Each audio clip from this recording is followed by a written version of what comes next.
특별한 도도 없고 신비한 깨달음도 없다. 이런 주제를 가지고 이야기해 보겠습니다. 불교에서 그냥 신비주의 한다고, 또 베타 독점주의 한다고, 뭐 마치 깨달음이 있는 것처럼 깨달았기만 하면은 뭐 엄청난 천지개벽할 일이 생기고 뭐 그런 느낌이 들고, 또 이 깨달음이라는 것은 아무나 할 수 없다. 뭐 스님만 할 수 있다. 또 스님 중에서도 도로 오래 닦아가지고 뛰어난 몇 사람만 할 수 있다. 이렇게 신비주의하고 독점 배타주의를 해서 수천 년 동안 시주를 받아먹고 이렇게 살고 있죠. 대우받고. 근데 깨달음이라는 게 그냥 쉽게 이야기하면은 철드는 거예요. 철드는 거. 세상만사 모든 답은 기존에 우리보다 먼저 살다 간 선배들이 다 이야기해 놨어요. 의상조사 법성계에 이야기했듯이 그걸 갖다가 자기 근기 따라, 인연 따라, 달란트 따라 두고 벗고 느끼고 행하다 갈 뿐입니다. 답은 벌써 인생 선배들이 다 이야기해 놨다. 답을 다 이야기해 놓은 걸 가지고 어떻습니까? 그걸 갖다가 아예 모르는 경우도 있고, 알더라도 깊이가 낮은 단계가 있죠. 그냥 그 깊이가 모르는 거는 알게 하는 거고, 또 아는 거는 깊이 이 단계를 갖다가 계속 더 깊이 들어가고 더 많이 이해하는 겁니다.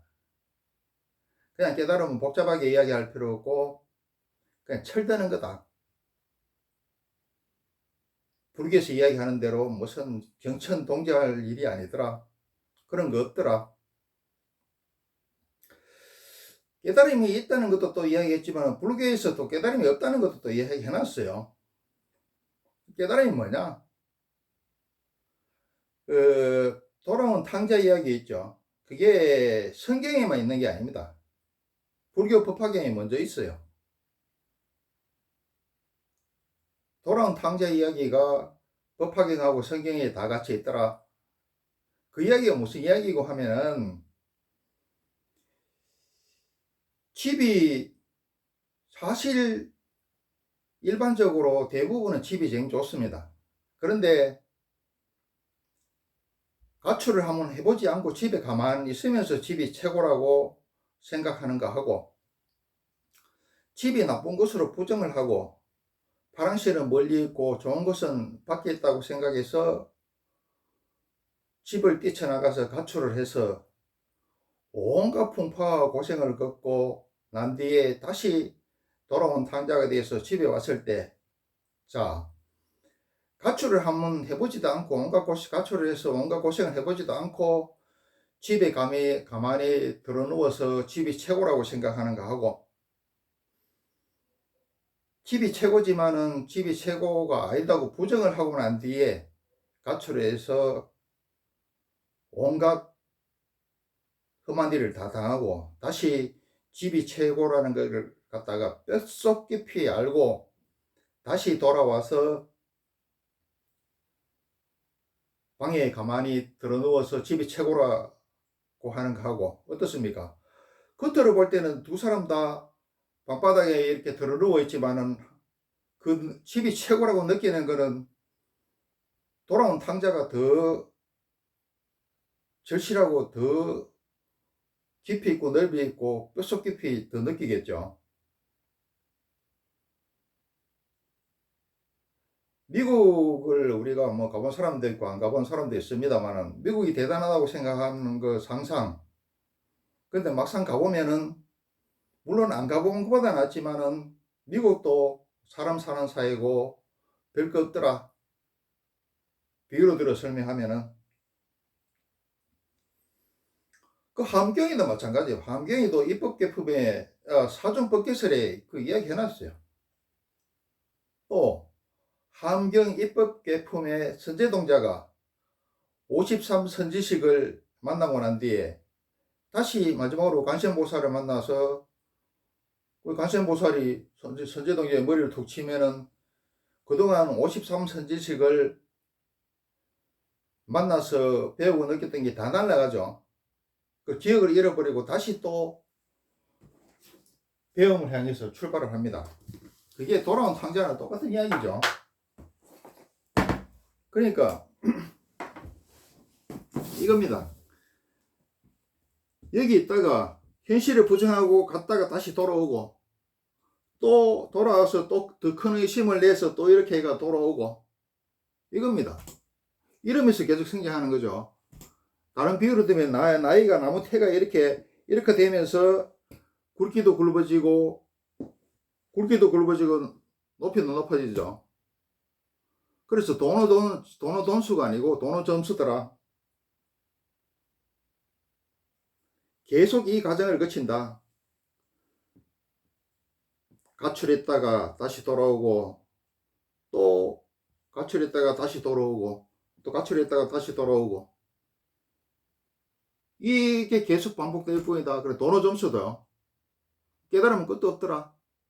함경의 입법개품의 선제동자가 53선지식을 만났다가 다시 관세음보살을 마지막으로 만나가지고 관세음보살이 선제동자의 이마를 툭 치니까 머리를 툭 치니까 그동안 기억이 다 날아가죠. 그리고 다시 배움을 향해서 다시 출발을 하죠. 자, 윤회도 마찬가지예요. 우리가 이 세상을 갖다가 배움의 장이라 그럽니다. 이렇게 윤회하고 한번씩 윤회했다가 다시 또 이렇게 크게 윤회하고 이렇게 계속 윤회하는 겁니다.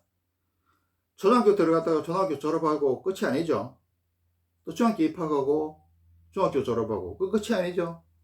또 고등학교 입학하고 고등학교 졸업하고 또 대학교 입학해가 대학교 졸업하고 그 끝입니까? 사회의 직장이 더 치열하고 무섭죠. 그래서 이렇게 나이체처럼 이렇게 해가지고 성장하는 거다. 그래서 무슨 특별한 도도 없고 신비한 깨달음도 없더라.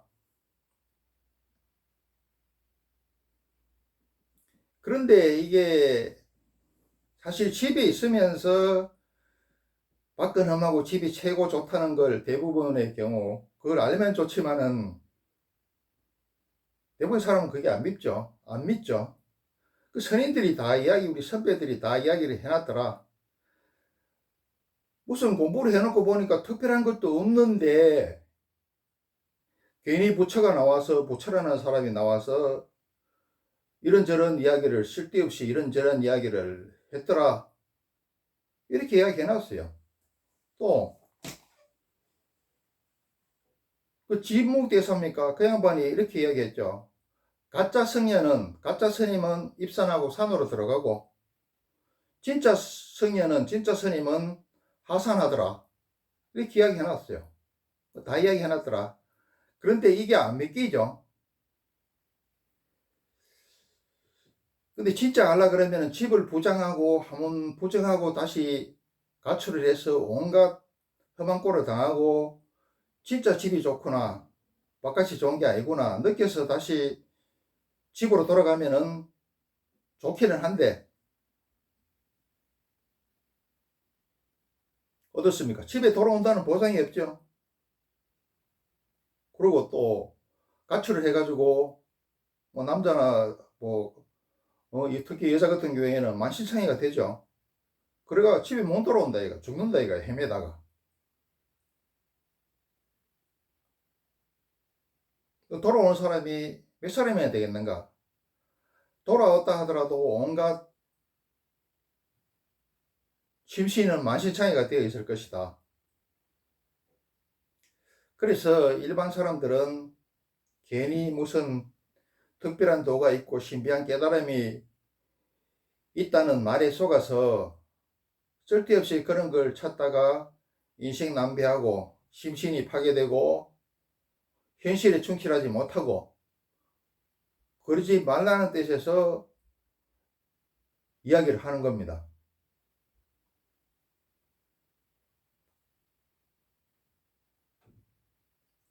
이상향 엘다로드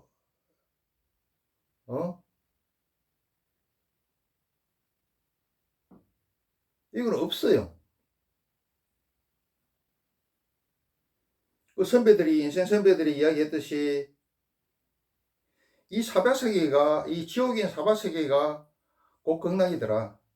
이 수많은 번뇌와 이 범민들이 깨달음이더라.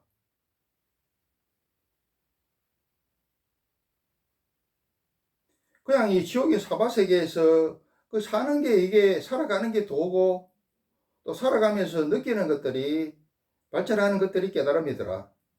철드는 겁니다. 이 사바세계에 도라는 게 산에 있고 멀리 있고 스님들만 할 수 있고 뭐 특별하고 신비스럽고 이런 게 아니고 그냥 이 사바세계에서 양심에 따라 가지고 상식과 경우대로 살면서 자리 타 나도 좋고 너도 좋고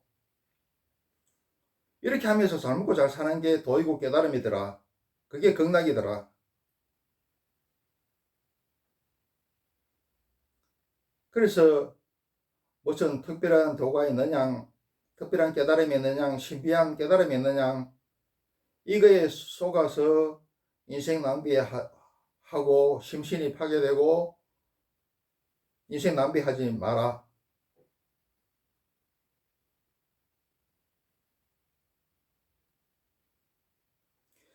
진짜 도사는 어디에 있느냐? 산수골 깊은 절에 있는 게 아니라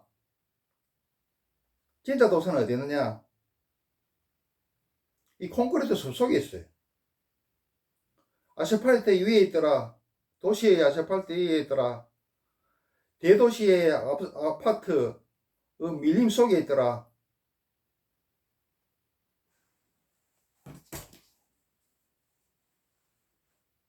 그래서 다시 한번 말씀드리지만은 특별한 도도 없고 신비한 깨달음도 없다.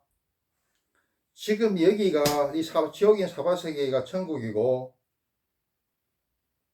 여기서 양심이 따라가지고 상식과 경우대로 자리타하면서 사는 게 도이고 깨달음이더라. 여기까지 하겠습니다.